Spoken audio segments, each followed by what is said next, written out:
Pasukan dari kelompok tempur pusat Rusia memperlihatkan cuplikan momen upaya pembebasan pemukiman Novo-Alexandrivka dalam operasi militer terbaru yang dilancarkan di wilayah konflik.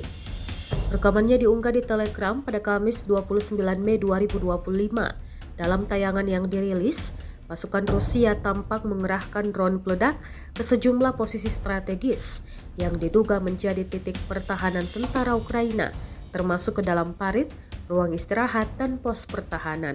Serangan presisi ini dilanjutkan dengan rentetan serangan mematikan lainnya sebagai bagian dari strategi untuk melemahkan kekuatan lawan dan merebut kendali atas wilayah tersebut.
Download Tribun X sekarang, menghadirkan lokal menjadi Indonesia.